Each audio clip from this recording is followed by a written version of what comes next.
I cared for her for 5 years, but my mother's sobs could be heard from the audience as tears welled up in my husband's eyes. He's done nothing for all this time, yet he plays the good son so well.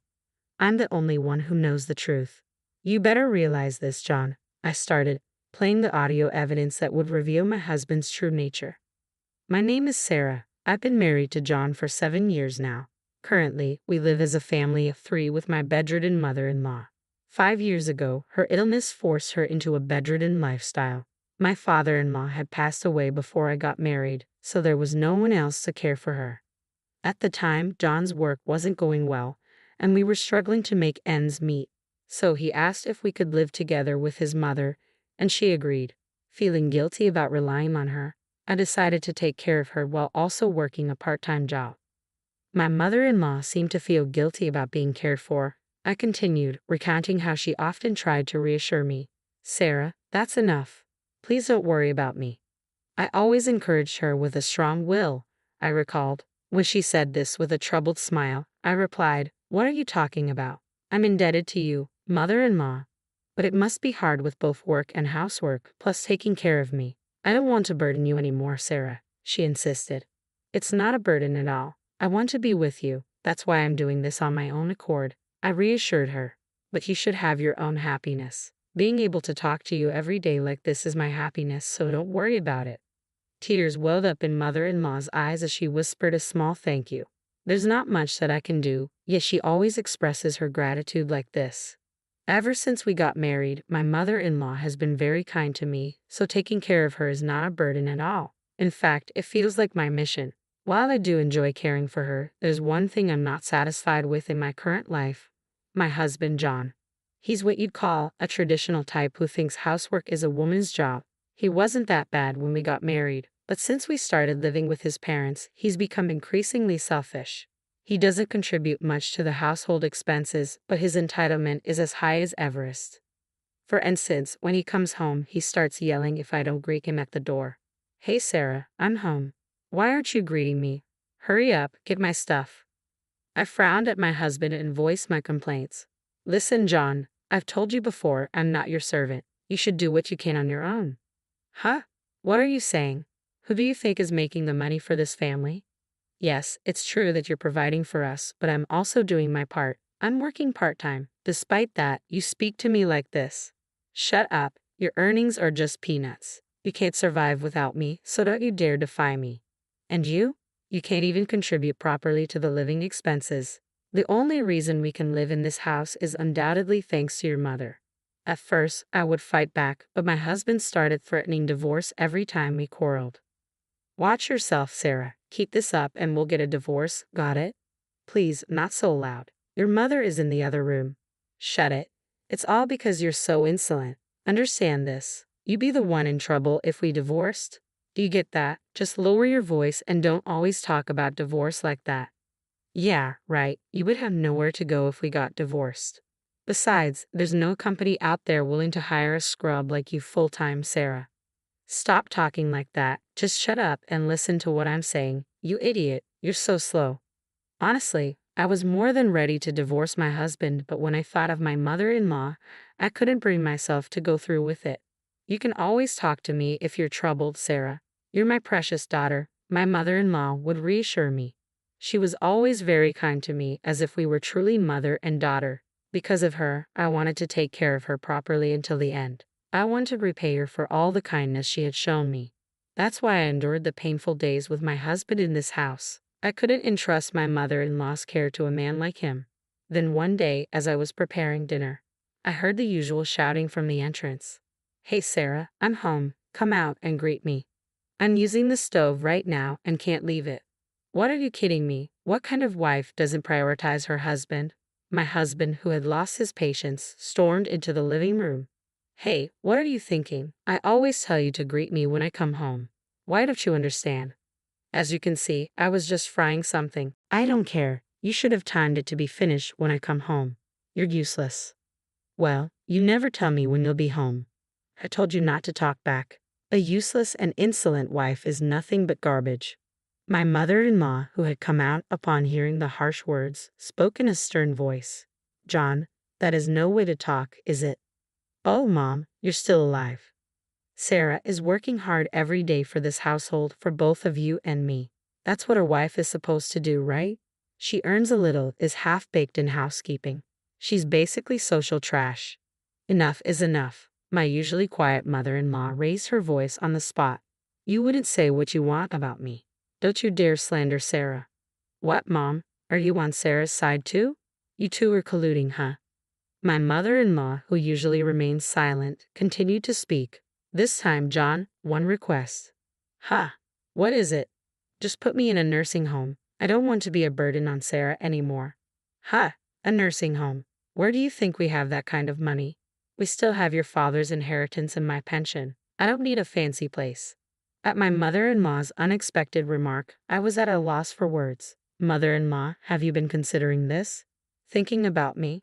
Tears welled up in my eyes at the thought of her kindness. However, it was completely lost on my husband. At the suggestion, he made a deeply disgusted face. Don't joke around.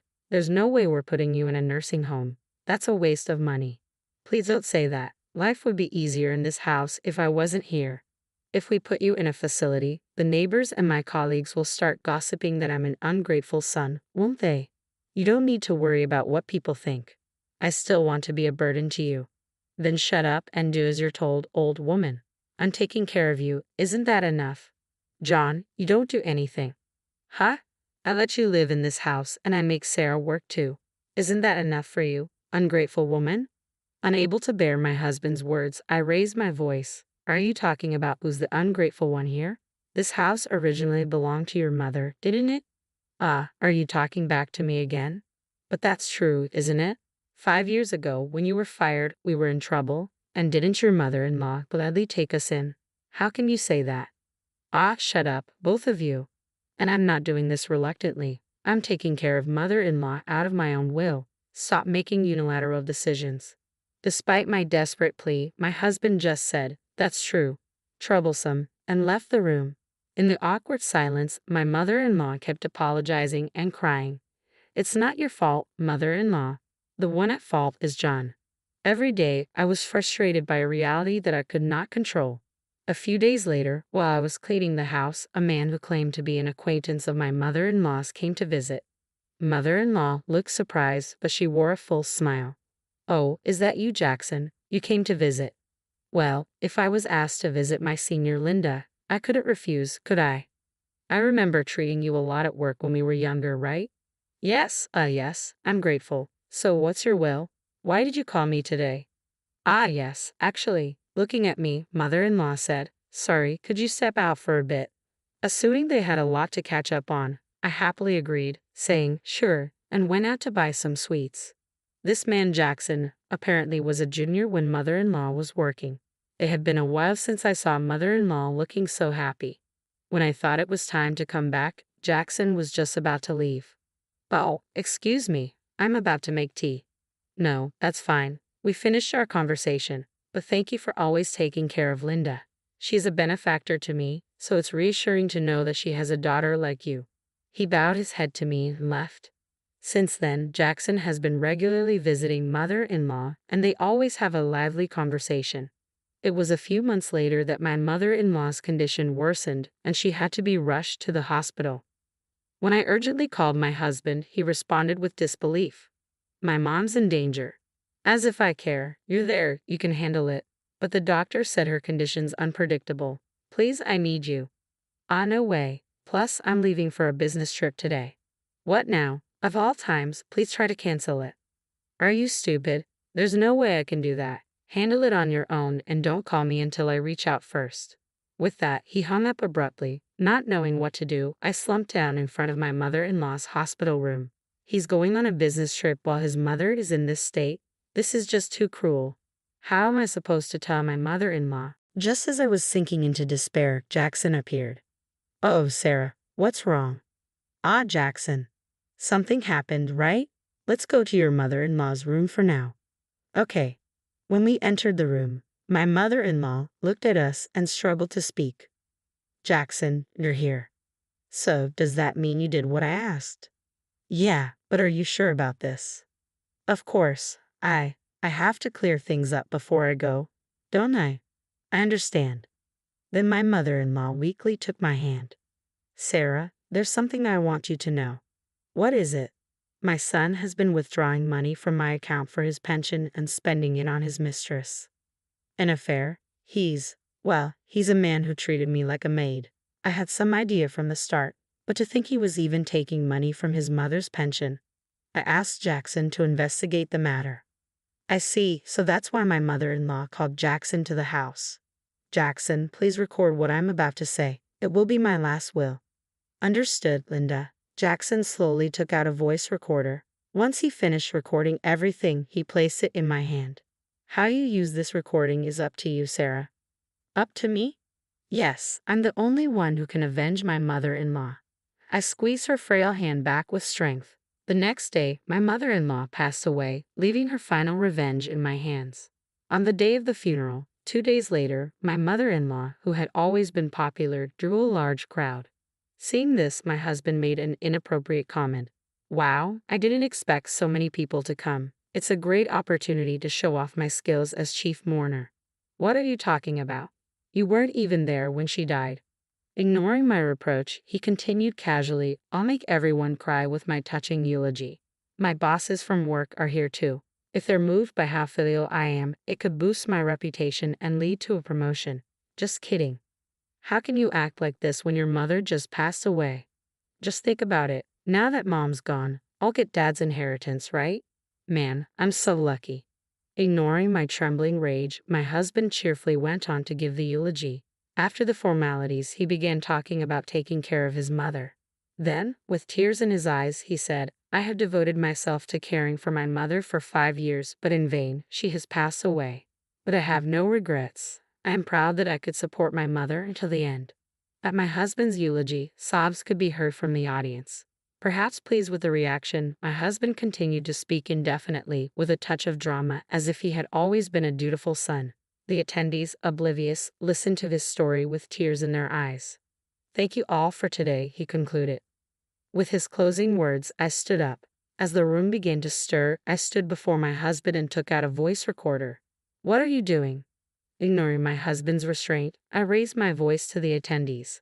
Ladies and gentlemen, finally, please listen to this recording. As I pressed the play button, my mother-in-law's voice flowed from the voice recorder, her voice at that time, recorded in the hospital. Thank you all for attending today. There's something I absolutely want you to hear, so I've left this voice message. My husband and even the attendees were stunned by the unexpected turn of events. I believe you've just heard my son's speech. Probably he was talking as if he had been a dutiful son. The recording continued in my mother-in-law's voice that knew my boastful husband well. She had a good grasp of his likely behavior as a parent. I increased the volume of the voice recorder so that everyone could hear. However, my son did not care for me. He just kept shouting at me and my daughter-in-law, Sarah. Of course, we have audio evidence of him verbally abusing Sarah and me. As my husband's face turned red, he shouted, What is this? Stop this. Ignoring him, I continued to play the recording. Besides, hi son, I was withdrawing my pension from my account without my permission. I'm giving it to another woman, not Sarah.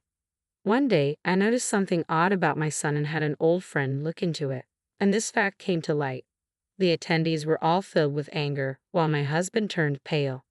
Finally, my mother-in-law delivered a final blow to my husband from heaven. I have a request for everyone. Please do not give my inheritance to my son. You could donate it, destroy it, whatever. Anyway, I will not forgive my son. I need your help. With those words, the voice ceased. My husband was in a panic, shouting something, but no one was there to help him. On the contrary, all of the attendees were giving him cold stares.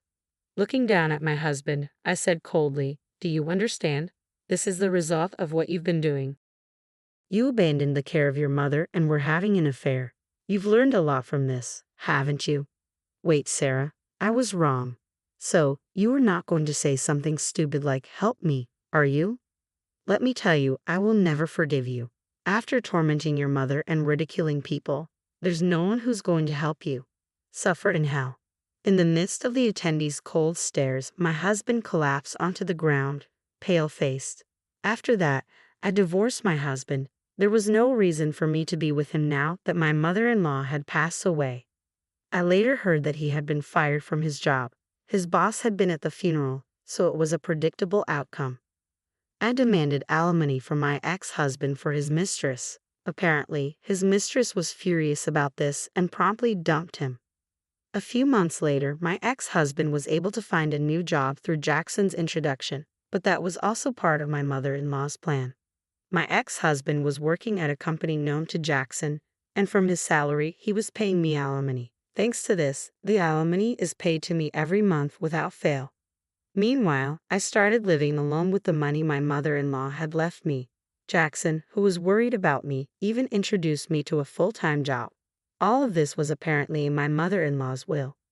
I can't thank my mother-in-law enough for everything she's done for me. I said a prayer in front of my mother-in-law's grave and thanked her in my heart.